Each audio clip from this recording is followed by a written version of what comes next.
Hey guys, Kurt here of NK Garage, and I went to the flea market again. I was there last week. You probably saw that video about 2 weeks ago. And I went back this Sunday. And it was all right. It was a rainy day. I didn't think there was going to be rain, but I started driving there and it started raining and the rain just got worse. But the flea market was open.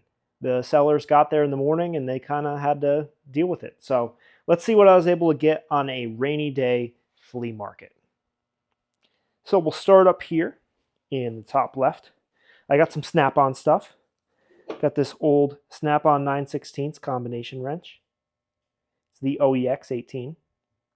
I got two Snap-on screwdrivers. Well, the other one's an awl, but this is the square bit, the Robertson bit. It's part number S8698. I haven't seen one of these before.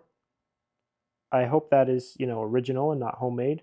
I'll have to look it up and find out. This here is the scratch awl, Snap-on. It's been used. It's a little bent, but I think I could fix that. I got two Snap-on sockets. I'll always pick these up at the flea market, tag sale, anywhere if I can get them for, a really good price. I think I might have paid $1 each on those. And then this was a gem to find. An old pair of Snap-on duckbill pliers.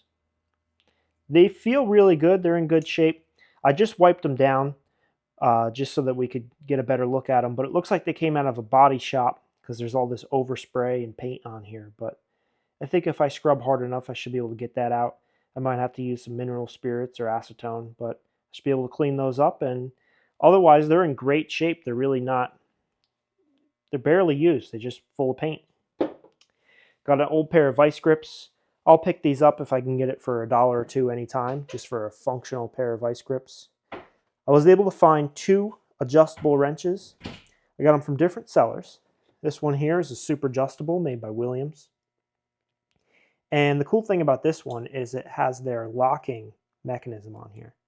So you get it to the size you want, push the lock in, and then you can't move it. Of course you might bump into it, but it's an interesting design. Got some Proto and Plum stuff down here. Oops. Nick's reminding me I forgot this wrench. This one I picked up. It's Blackhawk USA. Blackhawk was a Proto brand, and we don't have any Blackhawk adjustable wrenches, so I picked this one up because it's another piece for the collection. I like to get as many USA-made adjustable wrenches as possible, and never had a Blackhawk, and it's a nice 12-inch. It's in pretty good shape. This, I walked up to the seller and I said, "How much you want for this?" He said $10, and I came back at $5, because to me that's what I figure is a really, a good price to pick one of these up at the flea market for. And he came back at $7, and I said, "Well, what if I buy a bunch of stuff?" And he said, "All right." So I bought some of these other tools from him as well. Proto stuff. The bottom down here, we have a 6-inch Proto Professional. I think I got this for just $1. And besides a little surface rust, it's in great shape. Works great. It's a little squeaky. Needs to be serviced, but pretty soon I'm going to be doing a video on how I clean up our adjustable wrenches and service them and give them a light restoration. I don't go nuts, I just restore them for our, use. So that'll be a new video coming up soon. This is a Penance Corp wrench, but that was one of the brands that was associated with Proto at some point. I don't know the full story, but I thought that was kind of cool. We've got a little double open Proto wrench here. This one is branded Proto and Plum, all in the same wrench. So it must have been around the time where basically they got in a lawsuit with Plum Tools, who made hammers, and they had a deal with them where if they didn't make hammers, they were allowed to keep the Plum name, but then at one point they started getting into the hammer business and they broke that rule, and then Plum went and sued them, so they had to change to Proto. And Proto is just an abbreviation for professional tools. And I got a Proto clear handle yellow screwdriver. I got a couple of these last week at the flea market, so I think now I'm officially a collector of these, so I'll have to give them a try. I've got a couple, so I might as well try them out and see how they compare to some of the other brands that we like to have. And then I got a 3/4 Proto combination wrench. We'll shoot back up here. I got some Mac stuff. I got two older Mac wrenches made in USA. The one on the bottom is a 7/16 and it's quite old. It's the C4 brand, C4 part number, I guess. And then we got a 6.9/16 from Sabina, Ohio. I got 5 Mac sockets. Nothing special, but if I can get them for $1, which I did, I pick them up. These two are exactly the same on the end. They turn into the hex cap style, so thought those were cool. And then I got this Mac extension made in USA. It's an 8-inch for 3/8 drive. Got some diamond tools here, 2 pairs of pliers. Got a 10-inch tongue and groove pliers with the Dymaloy branding. And then we got the slip joint pliers. I think they're maybe a 6-inch, just Dymaloy pliers. SK stuff, nothing impressive, but I'll pick it up if, sometimes these sellers are selling stuff at 50 cents. So I got a 1/2-inch wrench and a handful of sockets. Got some Husky USA stuff over here. I picked up a couple of these last time and I found another one, just a 5 to 6-inch 1/2-inch drive extension, USA. And I got a Husky USA branded adjustable wrench. It's an 8-inch. It's got some weird writing on here, so at some point maybe it belonged to a company or something like that. It says Vasquez down here, so I guess it was Vasquez's wrench. It's the A8. Found some Indestro wrenches. These are marked in several different ways. The one on the end here just says Forged Steel. Some of them say Indestro Select. Some of them say Forged Select Steel. They changed the way they branded their wrenches over the years, but as you can see, they're all the same style. The double box with the offset. And of course, I found one that was a double open and just figured I'd pick it up. It's kind of cool. We'll shoot back down to the bottom with some of the off-brand and antique wrenches. Down at the end, we have a 1-inch Barkalow Buffalo wrench. Haven't had one like this before. Got 2 electrolyte wrenches, double box style. Got a New Britain 7/8 wrench. Got this Billings double open wrench, a Billings double box wrench, Bonnie double open wrench. This is a Barkalow Buffalo wrench again. And this one is a Herbrand. Then for the antique stuff, this one I couldn't leave behind. It was branded Ingersoll Rand Company, number 298, I believe. It's pretty old and beat, but I haven't gotten an Ingersoll Rand wrench before, so I figured that was pretty cool. It's definitely old.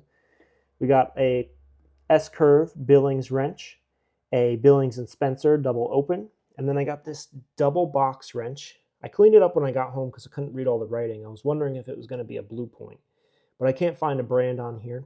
It's a 7/16 by 3/8. It says chrome alloy, and then it says number 18723, forged in USA. We'll shoot up here and we'll go through the Craftsman collection. I picked up this stuff from various sellers. I got this 1 5/16 inch combination wrench. It's the VV series, and I got this for $10. And this is for my personal Craftsman collection. I don't have this one in the collection, so I figured for $10, I think that's a pretty good deal. They sell for $30 plus shipping on eBay. Got a old Craftsman ratchet from the 1950s. This is the Flying V series. This came out right before they had the butterfly ratchets, which have the cool looking selector switch. Got a breaker bar, 3/8 drive, also Flying V series. It's in pretty good shape. Clicks in all the detents for the ball there. Light use on it. Got a handful of extensions. These 3 here are all Flying V, and this one's a newer version, G series. I got a handful of other wrenches. I picked up this 21mm. It's in decent enough shape, just needs a little bit of cleaning, and that's a great size to pick up, especially if you're going to sell it on eBay. If I can get it for $1, $2, even $3, it's still a good buy. This is an older Craftsman wrench with the underline logo. It's an 11/16. Couldn't find any other markings on it yet, but I'm sure when I clean it up, I might find something. Craftsman line wrench, 15 by 17mm, USA. 5/8 by 3/4 USA, and a couple of double open wrenches. The one on the bottom is the coolest because it's Craftsman vanadium with the underline logo. I got 2 of the T-handle sliding breaker bars. They're both Flying V series. And I got a collection of screwdrivers. I got these 3 professional black handle screwdrivers. They had the Craftsman and then they would say professional under them, made by Western Forge, black hard handle. Some people say these are some of the most durable screwdrivers out there. Whatever they did to the steel, it's super tough. I have not tested that myself. We do have snap-on screwdrivers in our garage here, and I do prefer to use those. They are definitely a really well-made tool. Got a couple of other USA screwdrivers, just this standard flathead. Got 3 of the stubby flathead. I always pick up these solid color Craftsman screwdrivers because they seem to be quite collectible. People like to collect all the colors or collect all of one color and try to get all the sizes. That is the PR stamp for the Pratt Reed plant. And I found this as well, a screwdriver just branded Pratt Reed. That's where they made a lot of the Craftsman screwdrivers. It was split between Pratt Reed and Western Forge. So I just thought that was kind of a cool find. And then I got a handful of Flying V sockets. Nothing special, but if you're trying to put together one of these older sets, from the 40s and 50s, it can be hard to find these sockets. So there's a good amount of them in there. I'll probably put those on eBay for people trying to fill sets. And I got these double box wrenches. These are all the Flying V series. I got most of them from one seller. He was selling it as a 6-piece set for 20 bucks. I ended up getting it for 17, and I was really interested in this one because it's the 1 16th by 1 1/4. I don't have this in my personal collection. I do collect these, and I'm missing that wrench, so I want that. The rest I'll probably try to set together, sell on eBay. There's a couple of doubles in here that I got from another seller that I'll probably also sell individually. Then that's not it for the Craftsman. Got a couple of pliers down here. Got a professional Robo Grip pliers. Got this pair of Craftsman vanadium pliers. Those are also for my collection. That vanadium means that it dates back to the 30s and 40s. So quite an old pair of pliers. It needs to be cleaned up, but you can see that detail in the handle. That was just really, some nice stuff they did back then because they didn't have the grips. And it's just really cool. This is also a pair of old Craftsman needle nose pliers, not the vanadium series, just made later on. We've got a couple more pairs of pliers over here. We've got 2 by Crescent. Got a pair of Lyman's pliers here, made in Jamestown, New York. It says that on there. Looks like they put some aftermarket grips on here, and I'll probably take those off and restore this at one point. Got a slip joint pliers branded CT Co., which is Crescent. We've got 3 pairs of Utica pliers here. Got a Lyman's plier, 8-inch, and 2 needle nose pliers. And then this was something I've never seen this brand before, but I believe it says JPC Nielsen Co. Inc. It's a USA-made cutting plier. So picked it up because it's in okay shape. Definitely old. It's got the detail in the handle that I like to see. And I haven't had that brand before. We'll take it back up top. We got a couple of different hammers here. Ball peen hammers I like to pick up because we do use them all the time. This one here on the left is a Champion, and the one on the right is a channel lock. Then I found this with one seller. This was $1, and on here it says Home Hobby Hammer. And it's got this brass bottom, steel top, kind of resembles a machinist hammer. But the coolest part is if you unscrew the bottom, there's a flat blade screwdriver in here. And then, if you unscrew that bottom, there's another screwdriver in there. It's like one of those old nesting dolls. I'm not sure if it goes any farther. I don't think so. I think that's the end of it. But it's kind of like those nesting screwdrivers they make they look exactly like this, but it's just a flat head, and then as you open them up, there's more and more. But this one is inside this hammer. So I thought that was really cool. The screw on the end here is a little bit beat up. We'll have to see if we can fix that. Might be able to just machine that down and maybe possibly extend the threads a little bit or just shorten them or something. Then this is an unbranded ball peen hammer. The guy I bought one of these from just gave it to me. He just said, you might as well take that one too. I wasn't really interested in it because it's unbranded, but it doesn't hurt to have an extra one. I got this. It's a Pexto, made in USA. I don't know what the technical name for this hammer is, where it has the little slit here, and the the little pry bar in the back. But if you guys know, leave that in the comments. Got 2 pipe wrenches. The guy also who I got these from, I bought a lot of stuff from him. He gave me these. I stopped picking up pipe wrenches because we have plenty, and they're just not a good resale item on eBay because of the weight. This one, of course, is not that heavy. It's just a little 6-inch pipe wrench. It's made in Germany, and it's just branded guaranteed. I don't know if that was the brand or if that was just saying that it has a warranty. I'm not sure. And then the one over here is a Tremo, made in USA. This one is definitely dirty, but maybe we'll do a restoration on that in the near future. Got a couple more things left. I got this little Wizard tape measure here, made by the Lufkin Rule Co. I picked one of these up last time, but this one is in much better condition. The tape itself is excellent. Just the outside of this needs to just be polished up a little bit. So I picked that up because I think it's really cool. I got one of the Happy Home screwdrivers, a little stubby flathead. I saw George from You Want to Watch. He picked one of these up. His wife really liked it. So I just thought it was fun. Then I got some Stanley screwdrivers down here. We got 3 of the Stanley 100 Plus. This one here is the clutch style, otherwise known as the butterfly. Then we got 2 different Torques. And this is probably the most unique and cool Stanley item we picked up. The Stanley Sweetheart, made in USA, number 39.5, machinist level. We'll probably clean this up and use it here in the shop.